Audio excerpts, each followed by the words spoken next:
Moving into a new home is always an adventure.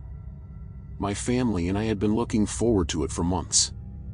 The house was perfect, a big backyard, spacious rooms, and a basement that offered plenty of storage space. It was an old house, built in the early 1900s, but it had been well maintained and had a charming, rustic feel. The first few days were a whirlwind of unpacking and settling in. My husband, Ian, and our two kids, Ruth and Hunter, were equally excited. We spent the evenings playing games and exploring the neighborhood. The house felt like a fresh start, filled with the promise of new memories. One afternoon, while organizing the basement, we found an old wooden door hidden behind a stack of boxes. It was small and unassuming, but it piqued our curiosity. The door was covered in dust, and the hinges looked rusty. It seemed like it hadn't been opened in decades. "Look at this," Ian said, wiping away the dust. "I wonder what's behind it." Ruth and Hunter crowded around, their faces lighting up with excitement. "Let's open it," they chorused. I hesitated. Maybe we should wait until we've finished unpacking. It could just be an old storage room. Ian gave me a reassuring smile. "Come on, it'll be fun. Let's see what's inside." He grabbed a flashlight, and we carefully opened the door. It creaked loudly, revealing a dark, narrow staircase leading down. The air that wafted up was cold, sending a shiver down my spine. We descended the stairs cautiously. The staircase led to a small, windowless room. In the corner, there was a makeshift bed made of old, tattered blankets, and the floor was littered with discarded items, old clothes, empty cans, and broken toys. "Wow, this is creepy," Hunter said, his voice echoing in the small space. Ruth pointed to the walls. "Look at those hangings. What do you think they mean?" The walls were covered in strange symbols and writing, some of it in a language I didn't recognize. There were also crude drawings of figures and faces, all of them distorted and unsettling. We spent the next few minutes exploring the room, trying to make sense of what we had found. The kids treated it like a fun adventure, but I couldn't shake the feeling of unease that had settled over me. The room felt wrong, like it had a dark history that was better left undiscovered. "Let's head back upstairs," I said, trying to keep my voice steady. "We can figure this out later." We closed the door behind us and went back to our unpacking. The rest of the day was uneventful, but the memory of the hidden room lingered in my mind. That night, as we sat down for dinner, I couldn't help but bring it up again. "Did anyone else feel strange in that room?" I asked, trying to sound casual. Ian nodded. "Yeah, it was definitely creepy. I wonder who used to live down there." Ruth and Hunter exchanged nervous glances. "Maybe it was a secret hideout," Ruth suggested. "Or a place where someone hid during the war." "Whatever it was, it's part of our house now," Ian said. "We should look into the history of this place." That night, as I lay in bed, I heard noises coming from the basement. They were faint, but unmistakable, soft thuds and the creak of old wood. My heart raced as I listened, trying to convince myself it was just the house settling. But then I heard footsteps. They were slow and deliberate, echoing up from the hidden room. I sat up in bed, my breath coming in short gasps. The footsteps grew louder, moving up the stairs. I grabbed my phone and called Ian, who was in the living room. "Ian, I think there's someone in the basement," I whispered urgently. Ian hurried to the basement door, and I followed close behind. We listened for a moment, but the footsteps had stopped. With a flashlight in hand, we cautiously opened the door and descended the stairs. The basement was silent, and the hidden room door was still closed. "Maybe it was just the house settling," Ian said, though his voice lacked conviction. We checked the hidden room, but it was empty, just as we had left it. The strange symbols and hangings seemed even more sinister in the dim light of the flashlight. We closed the door and went back upstairs, but the sense of unease remained. The next day, we decided to research the history of the house.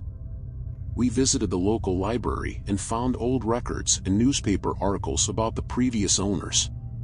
To our shock, we discovered that the house had once belonged to a man named Edward Blackwood, who had been accused of kidnapping and holding people in his basement. The hidden room had been his prison, where he kept his victims. The hangings on the walls were believed to be made by the victims, desperate messages and drawings left behind in their final days. Edward had disappeared before he could be brought to justice, and the house had changed hands several times since then. Armed with this knowledge, we returned home, determined to put the past behind us. But the sense of dread only grew stronger. We started noticing strange occurrences, objects moving on their own, doors opening and closing, and the sound of footsteps in the night. We called a priest to bless the house, hoping it would bring us some peace. For a while, things seemed to settle down, but the fear lingered. The memory of the hidden room and its dark history haunted us. The hidden room remains a part of our house, a constant reminder of the horrors that took place there. We sealed the door and placed heavy furniture in front of it, trying to forget it ever existed. But some nights, when the house is quiet, I still hear the faint sound of footsteps coming from below. The idea that someone could commit such atrocities in a place we now call home is terrifying. If you're enjoying it so far, make sure to subscribe so you don't miss any new creepy story. Being an appliance repairman means encountering a variety of homes and situations. Most days are routine, fixing furnaces, repairing fridges, and chatting with homeowners. But one job in January 2016 changed everything for me. It started like any other call, with a homeowner reporting issues with their furnace. Little did I know, that day would leave me with a story I'll never forget. The call was to a typical suburban house. The homeowner, Mr. Johnson, greeted me at the door, his expression one of relief and weariness. He was an older man, living alone, and seemed eager to get the furnace fixed. As I followed him to the basement, we made small talk about the weather and the holidays. The basement was dimly lit and cluttered with old furniture, boxes, and tools. It had the distinct musty smell common to basements. I set my toolbox down and got to work, focusing on diagnosing the furnace issue. Everything seemed normal until I noticed a large, covered container in the corner of the room. It looked out of place, and curiosity got the better of me. "What's in the container?" I asked casually, trying to keep my tone light. Mr. Johnson hesitated, then chuckled nervously. "Oh, just some old stuff I've been keeping around. Nothing too interesting." His response didn't sit well with me, but I shrugged it off and continued working. As I adjusted the furnace, I heard a faint rustling sound. It was subtle, but in the quiet basement, it was unmistakable. I paused, listening intently, but the noise stopped as quickly as it had started. I tried to shake off the unease and focus on the job, but the rustling sound returned, louder this time. It seemed to be coming from the covered container. My curiosity was piqued, and I decided to take a closer look. I walked over to the container and carefully lifted the cover. My heart nearly stopped when I saw what was inside, a massive alligator, its eyes gleaming in the dim light. It was at least 10 feet long, and it stared at me with a mixture of curiosity and menace. "Mr. Johnson," I called out, my voice shaking. "There's an alligator in here." He hurried over, his face a mix of embarrassment and worry. "Ah, you found Elvis," he said with a nervous laugh. "I've had him for over 20 years. Got in a deal with a mouse infestation." I stared at him in disbelief. "You can't be serious. This thing is huge. How have you kept it hidden all this time?" Mr. Johnson sighed. "It's a long story. Elvis has been a good companion, and he keeps the mice away. I didn't think anyone would understand." The more I thought about it, the more surreal it became. An alligator in a suburban basement? It was like something out of a bizarre horror movie. I realized I needed to get out of there and call for help. "Mr. Johnson, this isn't safe," I said, trying to stay calm. We need to call animal control. They can take care of Elvis and find a better place for him." He nodded reluctantly. "I suppose you're right. I just didn't want to lose him." I quickly finished the furnace repair, my hands trembling with adrenaline. As I packed up my tools, I couldn't shake the feeling of those reptilian eyes watching me. The rustling sound continued, a reminder of the lurking danger. We called animal control, and they arrived within the hour. The officers were just as shocked as I had been when they saw the alligator. It took a team effort to safely remove Elvis from the basement. The process was tense, with the alligator hissing and thrashing as they secured it in a large crate. I stayed until the alligator was safely loaded into the animal control truck. The officers assured Mr. Johnson that Elvis would be taken to a sanctuary where he could live out his days in a more suitable environment. With the alligator gone, the basement felt strangely empty. Mr. Johnson thanked me profusely, a mix of relief and sadness in his eyes. I left the house, still processing the surreal events of the day. For weeks after the incident, I couldn't stop thinking about the alligator. It became a topic of conversation with my friends and colleagues, a story that seemed too bizarre to be true. Every time I entered a basement for a job, I found myself half expecting to find another hidden creature. The experience made me realize that even the most ordinary-seeming places could hide extraordinary secrets. The idea that someone could keep a massive alligator in their basement for over 2 decades without anyone knowing was both fascinating and terrifying.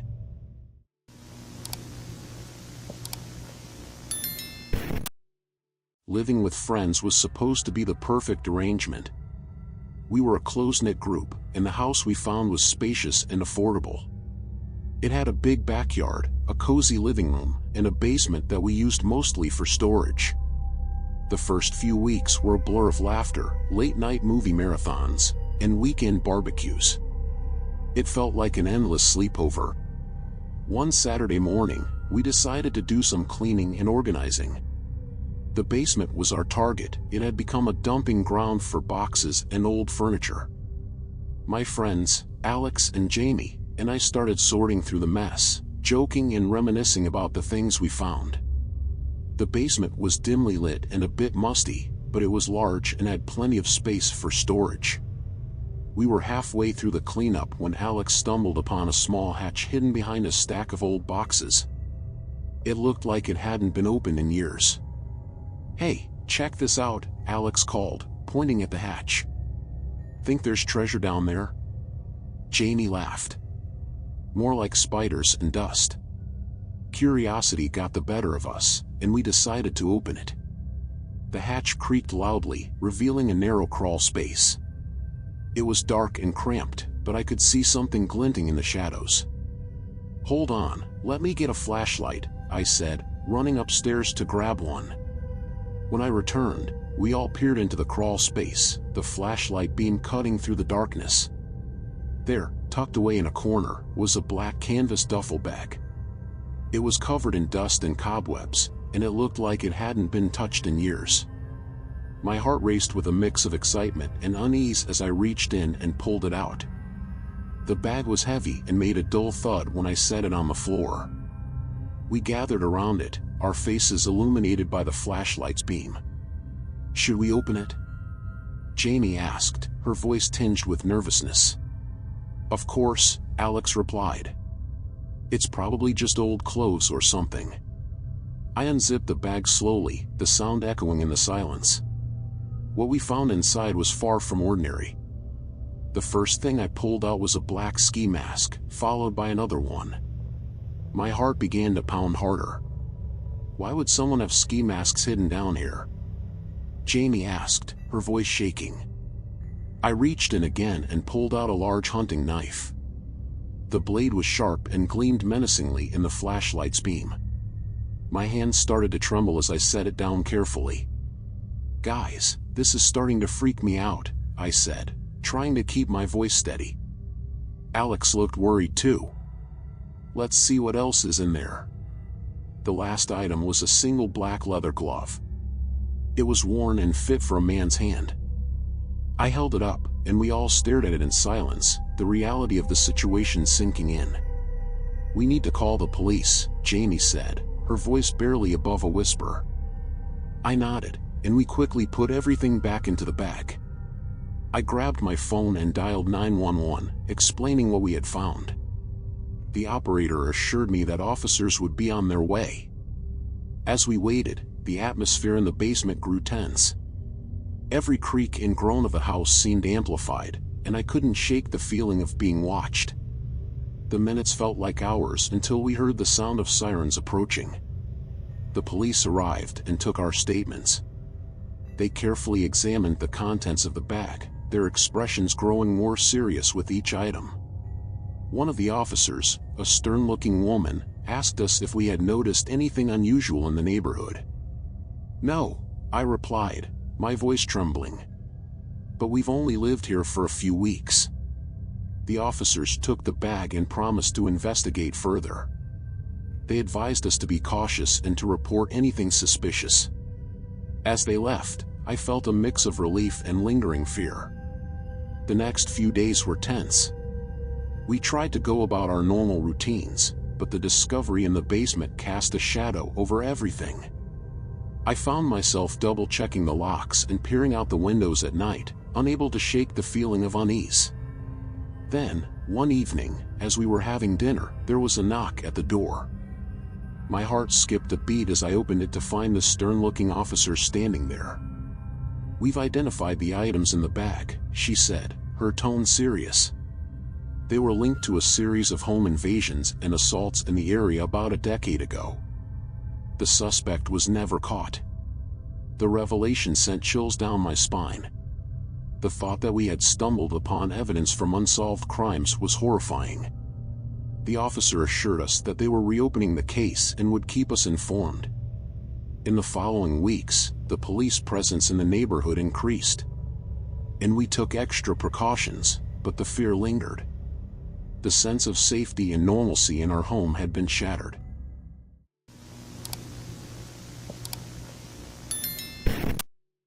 Moving into my new studio apartment in a quaint English town was supposed to be an exciting fresh start. The listing had looked promising: affordable rent, charming architecture, and a cozy interior. Due to the distance, I hadn't been able to view the apartment in person, but the photos were enough to convince me. As I arrived, the building looked just as lovely as I had imagined. The landlord handed me the keys and gave a quick tour, pointing out the essentials before leaving me to settle in. The apartment was small but charming, with wooden beams and a large window that let in plenty of light. As I started unpacking, I felt a sense of excitement and relief. This was going to be a great new chapter. While arranging my belongings, I noticed a small trapdoor in the corner of the living area. It was old and dusty, barely noticeable unless you were looking for it. Intrigued, I decided to check it out later, assuming it was just a storage space. That evening, after unpacking, I sat down with a cup of tea and a book, enjoying the peaceful ambience of my new home. The building creaked with the sounds of settling wood, a common occurrence in old houses, but the noises seemed to amplify in the stillness of the night. As I read, I kept glancing at the trapdoor, curiosity gnawing at me. Finally, I couldn't resist any longer. I set my book aside and walked over to the trapdoor, pulling it open with a loud creak. A narrow staircase descended into darkness, and the air that wafted up was musty and cold. My heart pounded with a mix of fear and excitement as I grabbed a flashlight and started down the stairs. The staircase led to a large basement, much bigger than I had expected. The walls were made of rough stone, and the ceiling was low, making me feel claustrophobic. As I explored, the flashlight beam revealed large rooms and narrow corridors, all covered in dust and cobwebs. In one of the rooms, I found a brick seat or bed, and old chains attached to the wall. A shiver ran down my spine as I realized the basement looked like a dungeon. The atmosphere was oppressive, and I felt an overwhelming sense of unease. I decided I had seen enough and hurried back up the stairs, closing the trapdoor firmly behind me. The next day, I tried to put the basement out of my mind. I spent the morning exploring the town, visiting local shops, and getting to know my new neighbors. Everyone was friendly, and I started to feel more at ease. By the time I returned to the apartment, I was in a good mood, ready to continue settling in. As the evening approached, I invited a few neighbors over for tea. We chatted and laughed, sharing stories about the town and its history. One of my neighbors, Mrs. Martinez, was particularly interested in the history of the building. "This place has been around for centuries," she said. "It was even used as a hospital during the war." I mentioned the trapdoor in the basement, expecting a curious response. Instead, Mrs. Martinez's face grew serious. "I wouldn't go down there if I were you," she said quietly. "There are stories about that basement. People say it's haunted." After my neighbors left, I couldn't shake Mrs. Martinez's words. The apartment felt different now, more ominous. That night, as I lay in bed, I heard noises coming from below, soft thuds and the creak of old wood. My heart raced, and I tried to convince myself it was just the building settling. But then, I heard footsteps. They were faint but unmistakable, echoing up from the basement. I sat up in bed, my breath coming in short gasps. The footsteps grew louder, moving up the stairs. I grabbed my phone and called Andrew, a friend who lived nearby. "Andrew, can you come over?" I whispered, trying to keep my voice steady. "I think someone's in the basement." Andrew arrived quickly, and together we opened the trapdoor. The footsteps had stopped, and the basement was silent. We descended the stairs cautiously, my flashlight beam cutting through the darkness. The large rooms and narrow corridors looked just as eerie as before, but we saw no sign of anyone. Suddenly, Andrew pointed to the brick seat. "Look at this," he said. "These chains, they look like they've been used recently." I felt a cold chill run down my spine. "We need to get out of here," I said, my voice trembling. As we turned to leave, we heard a loud crash from behind us. I spun around, my flashlight illuminating a figure standing in the shadows.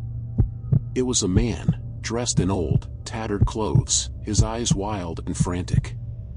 "Get out!" he screamed, rushing toward us. Andrew and I bolted up the stairs, slamming the trap door behind us. We called the police, who arrived quickly and searched the basement.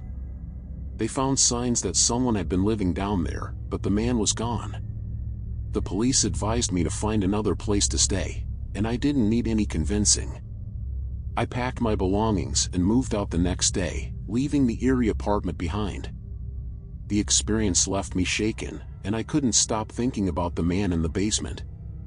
I learned later that the building had a dark history, including stories of people being imprisoned in the basement during the war. The locals believed it was haunted by the spirits of those who had suffered there. The memory of that night still haunts me. The feeling of being watched, the sound of footsteps, and the sight of the man in the basement are things I will never forget. I moved to a new apartment in a different town, far away from that dark place.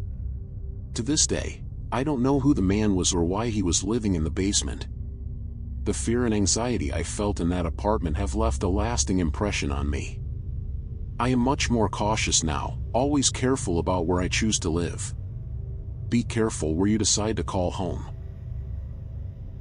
If you enjoyed this video, make sure to subscribe to our channel and hit the like button for more terrifying tales. Don't miss our latest video, Creepy True Yard Sale Horror Stories, where we delve into eerie and unsettling experiences that happen at yard sales. These stories will make you think twice before your next bargain hunt. See you in the next video.